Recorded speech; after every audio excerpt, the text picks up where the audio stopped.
El Ministerio Apostólico Altar de Jehová de Eclesia presenta lo mejor del trigo.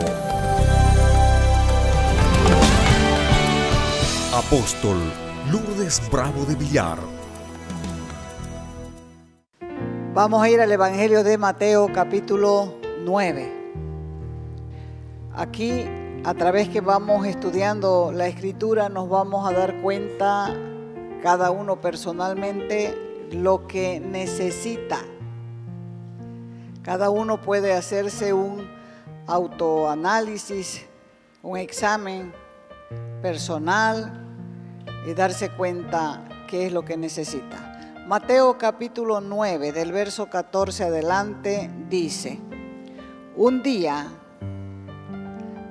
se le acercaron los discípulos de Juan y le preguntaron: ¿cómo es que nosotros y los fariseos ayunamos, pero no así tus discípulos? Jesús les contestó: ¿acaso pueden estar de luto los invitados del novio mientras el novio está con ellos? Llegará el día en que se les quitará el novio, entonces ayunarán. Siempre Jesús aprovechaba las cosas sencillas de la vida diaria para sacar una enseñanza, mostrando la buena disposición que tenía para con sus discípulos. Fueron los discípulos de Juan posiblemente los que hicieron la pregunta: ¿por qué nosotros? Ellos ayunaban. Y los fariseos también ayunaban. Practicamos el ayuno muchas veces y tus discípulos no ayunan. Para el judío, las tres grandes obligaciones de la vida religiosa eran la oración, el ayuno y la limosna.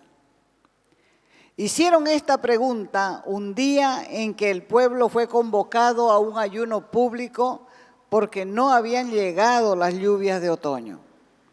Y la respuesta de Jesús no se dejó esperar. Él respondió con una ilustración de las bodas y el compañero del novio. Entre los judíos, la celebración de una boda era un gran acontecimiento. Era una ocasión de festejos. Era, como decimos en un proverbio popular, tirar la casa por la ventana. Los novios no tenían luna de miel, pero durante una semana entera después de la ceremonia, la casa de los recién casados quedaba abierta para sus amigos, para sus parientes, para los invitados que participaban con ellos, una continua celebración.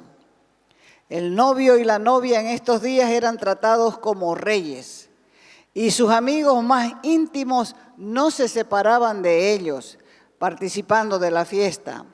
Y estos amigos más íntimos eran llamados los amigos de la alcoba nupcial. Era muy grande el gozo, el festejo, la alegría, porque muchos después de esta fiesta no podrían repetirla quizá durante el resto de sus vidas.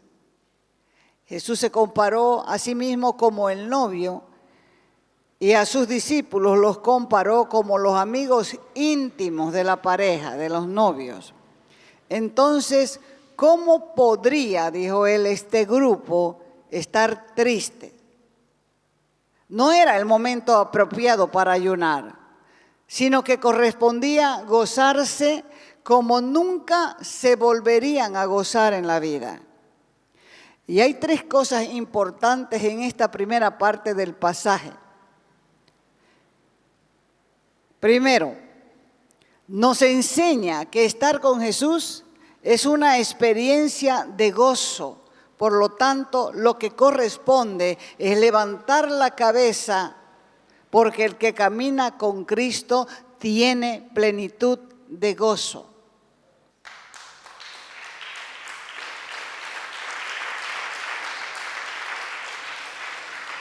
Al que camina con Cristo no se le puede estar diciendo: levanta las manos, cantá, porque el gozo del Señor es nuestra fortaleza, es nuestra fuerza. Y por lo tanto, caminando con Cristo sabe de dónde viene su fuerza. Es de caminar con Él. 2. Dice también que ningún gozo dura para siempre.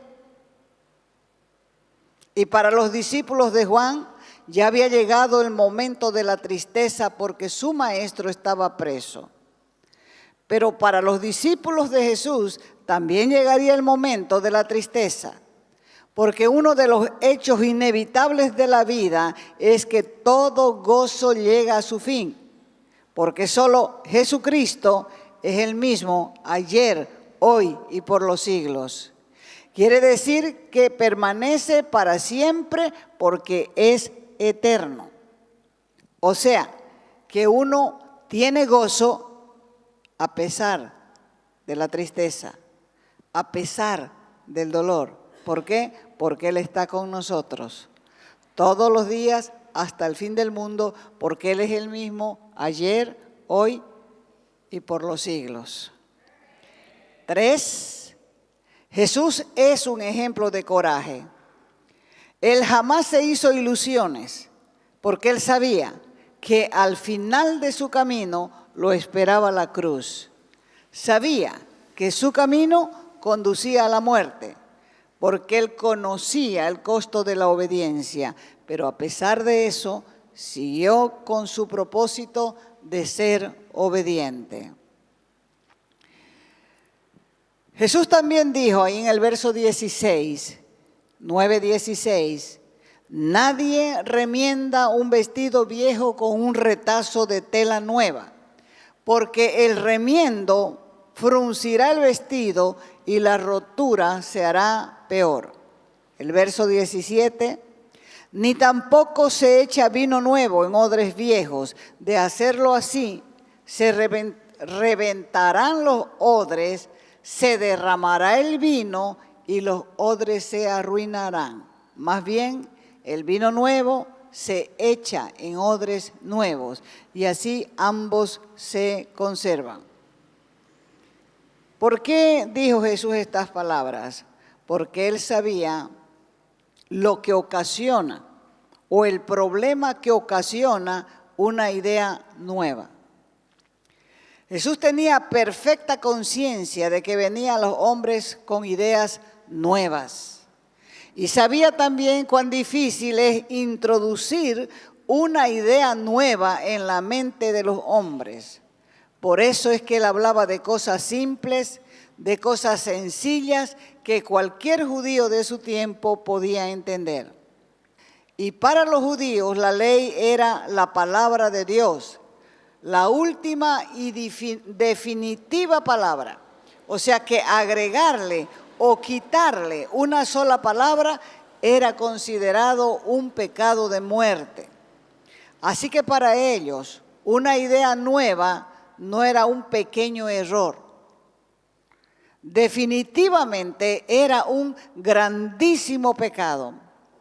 Y la verdad es que en todas las sociedades traer una idea nueva siempre ocasiona trastornos. Y la iglesia siempre, escúchelo bien, la iglesia siempre se ha aferrado a lo viejo. Cuando uno recuerda el tiempo que entró a la iglesia, dice, antes era mejor. ¿Por qué?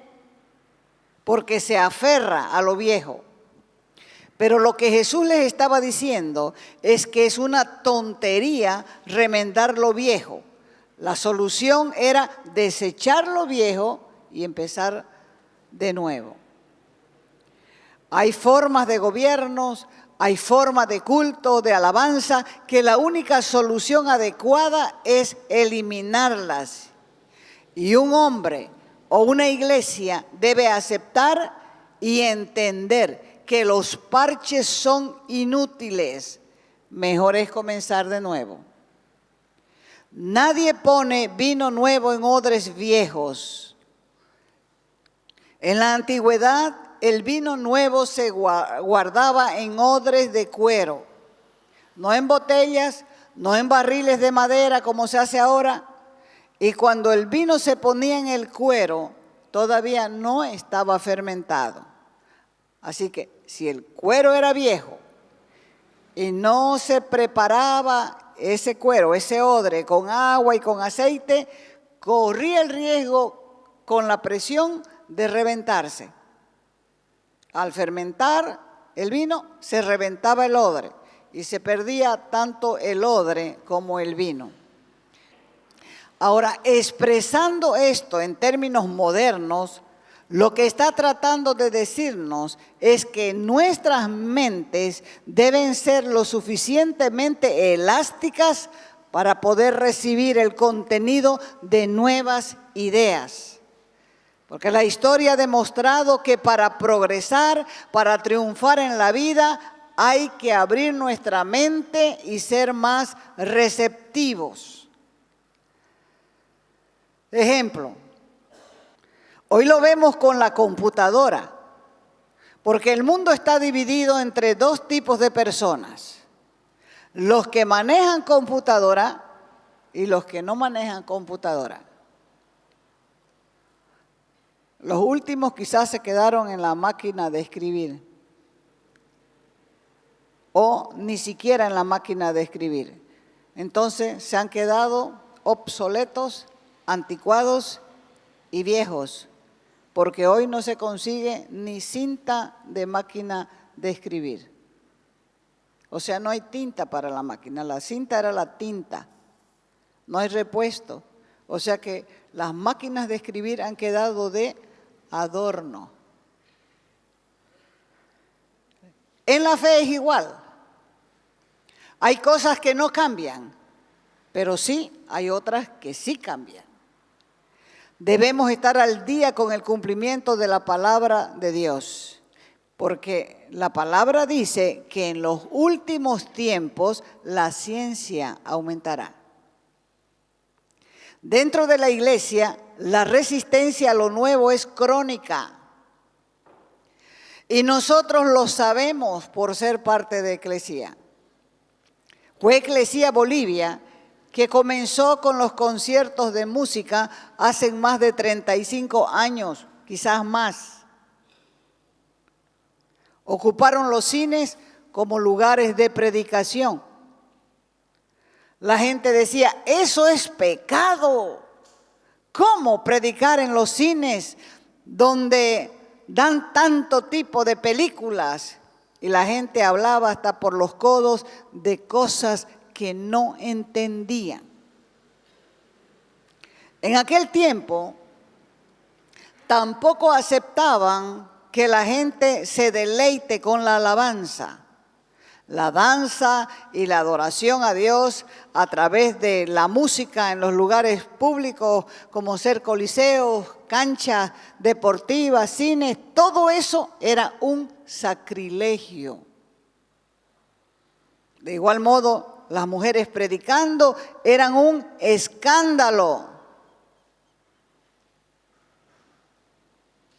Y si ellos pudieran o hubieran podido sacar de la Biblia la historia de Débora, que en el Antiguo Testamento, en el libro de Jueces, Débora, la profetisa, gobernaba la nación de Israel, la hubieran arrancado de su propia Biblia. Ahora eso es común. Casi todas las denominaciones han tenido que salir de sus lugares pequeños e irse a alquilar un cine. ¿Por qué? Porque es más cómodo, tiene acústica, no tienen que comprar sillas, pues están las butacas ahí, ya están ahí, y hay una serie de beneficios más. ¿Por qué? Porque la gente no va al cine. Ya con la televisión la gente dejó de ir al cine. Y con la internet, peor. Tienen un cine continuo. Así que no podemos oponernos a lo que el Espíritu Santo está guiando a la iglesia. Hay que estar abiertos a Dios y su guía. De lo contrario, es bueno recordar que el cristiano que deja de crecer es porque comenzó a morir. Porque los que no tienen amplitud de mente para recibir lo que Dios está haciendo ahora, van a tener que orar más para que Dios los libere de esa mente cerrada y les dé una mente abierta. Porque viviendo en una época de cambios rápidos y profundos, también el Espíritu Santo se está moviendo rápido, preparando a la novia del Cordero, que debe estar lista para el final de los tiempos. Los que han vivido más de 70 años saben que en este lugar y en muchos lugares del país no habían automóviles, no habían micros, taxis, peor, ni bicicletas. A veces una que otra bicicleta por el pueblo. Ni cocinas a gas, ni luz, ni heladera. Una que otra casa con una heladera a querosén. Ni teléfono. Aviones tampoco. Se viajaba en lancha. Esos eran los jets. Otros viajaban en mula, otros en carretón, a caballo o a pie. Pero vivimos en un mundo que cambia y crece porque la palabra de Dios no puede ser quebrantada. Y Él dijo que en los últimos tiempos la ciencia aumentaría. Es por eso que esta advertencia es válida también para la iglesia. Porque no puede ser que la iglesia siga viviendo en el pasado. No podemos ser conformistas. Debemos tener un espíritu disconforme para no acomodarnos con las cosas como están, sea que se trate de nuestra propia condición espiritual. Nosotros tenemos que aspirar a ser saludables, no insalubres. Nosotros tenemos que aspirar, porque una persona abierta para Dios es un cauce abierto para que Dios actúe y llegue la bendición a otras vidas. Las palabras de Jesús sobre los odres nuevos son un llamado a una apertura mental, porque nuestra propia tendencia natural es conformarnos. Por eso es que las mujeres que son abusadas en sus casas se conforman, se acostumbran al abuso. Nosotros no debemos conformarnos, no debemos quedarnos tranquilos, satisfechos con el conocimiento pequeño que tenemos. Hay otros que buscan, indagan, curiosean, estudian la Escritura y otros no se dan cuenta que el monstruo más grande del cristianismo o en contra del cristianismo es la ignorancia que está conspirando para cortarnos la cabeza. El monstruo más grande no es la lujuria, la codicia ni el error, sino la ignorancia que adormece al creyente y no lo deja aspirar a más, aspirar a lo mejor. Así que la parábola sobre los odres de vino, con ella el Señor nos está confrontando a no quedarnos en una comodidad espiritual. Él no nos está preguntando si lo sabemos todo o sabemos poco, sino nos está preguntando cuántos están dispuestos a recibir más de Él, de lo nuevo, de su espíritu. ¿Cuándo? Hoy. Porque las personas que pertenecen a la viña del Señor deben estar dispuestas a recibir diariamente esa savia de vida y estímulo espiritual para crecer. Si no, te vas a quedar en el otro grupo.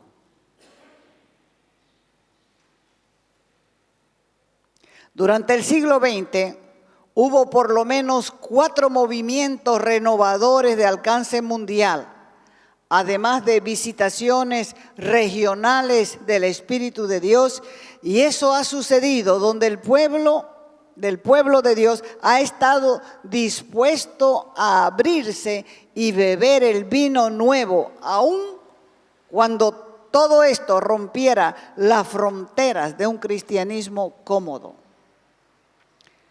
Hoy los vientos del Espíritu Santo están soplando sobre la tierra y derramando un vino nuevo. Y esto no es superstición, no es esfuerzo humano, es el Dios de la historia moviéndose en la vida cuando le creemos con una fe sencilla. Porque lo que está registrado en el libro de los Hechos es para experimentarlo.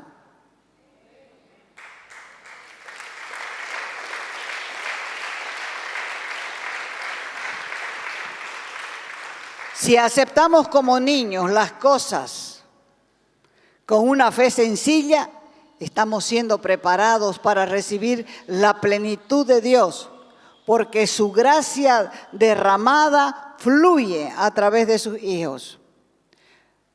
La iglesia es el cuerpo de Cristo y no puede esperar reproducirse en forma abundante a menos que esté dispuesta a ensanchar su corazón.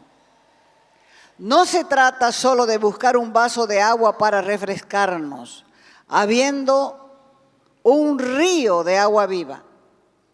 No podemos ser pasivos, necesitamos más. Pablo habló de la oración como un proceso de parto, con todo lo que conlleva la espera del proceso hasta que se da a luz los propósitos de Dios a través de la iglesia. Muchos de nosotros estamos condicionados por la influencia de leyes que en realidad no están escritas, ni tampoco son pronunciadas por nadie, pero sin embargo están en nuestra mente, invisibles porque moldean nuestras vidas y nuestros pensamientos. Y de esa manera quedamos controlados por categorías y condiciones que jamás habíamos imaginado. Pero Dios nos manda hoy despojarnos del sectarismo, del fanatismo, de la intolerancia, porque ninguna iglesia tiene el monopolio de la verdad. Y aunque no querramos, esto sacude nuestro corazón. Porque el que empieza a amar su propia perspectiva de la verdad, más que la misma verdad, terminará amando más a su denominación que a Cristo y finalmente se amará más a sí mismo que a ninguna otra cosa. Nosotros somos una iglesia privilegiada. Somos una iglesia favorecida.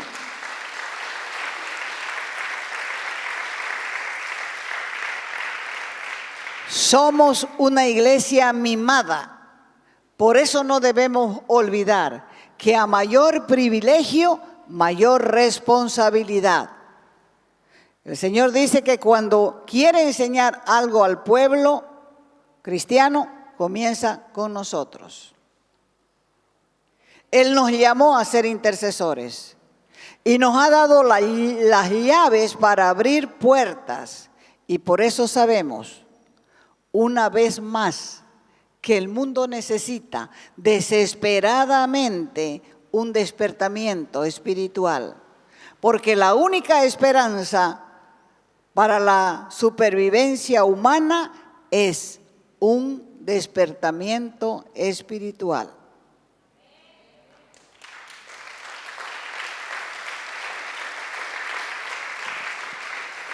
Él nos llamó no para estar callados, mientras un oleaje de excesos y pecado continúa llevando la humanidad al infierno.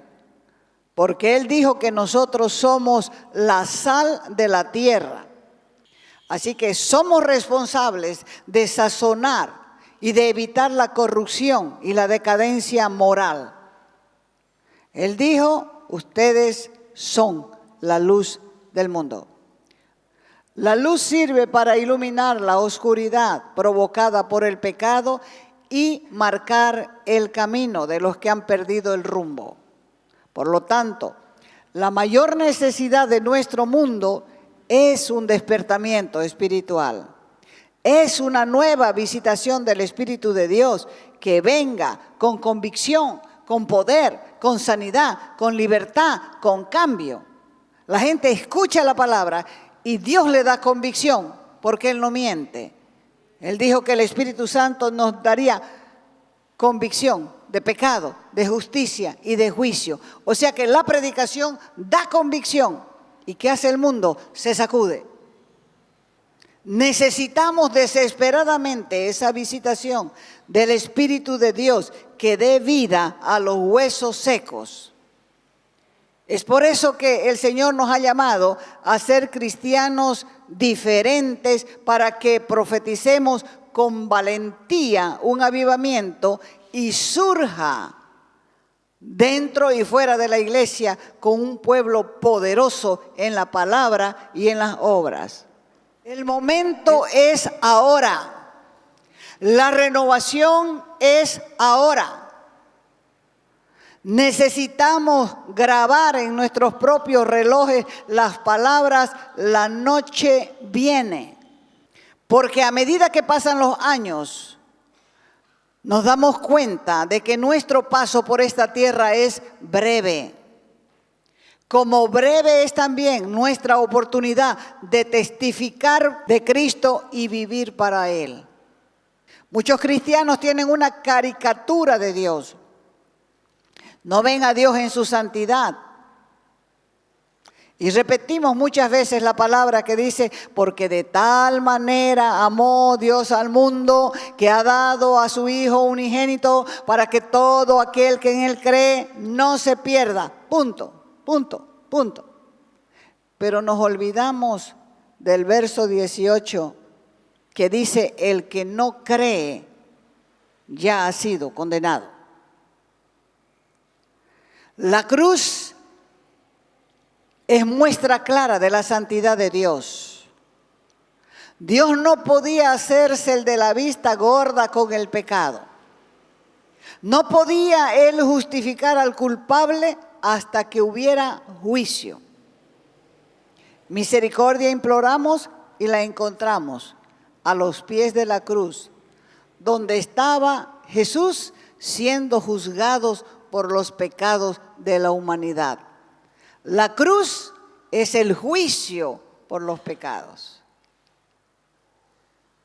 O sea que hubo uno que tuvo que pagar para que nosotros podamos ser perdonados.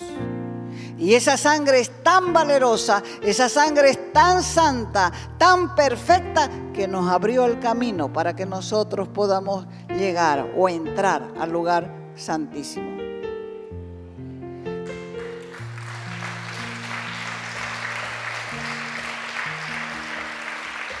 Así que Dios ha hecho una demanda a este pueblo. Y los que quieren, alinéense. Y digan después de hacer su pacto con Dios, yo quiero ser ese hombre o esa mujer transformado. ¿Qué puedo hacer? Y le van a decir a usted qué puede hacer.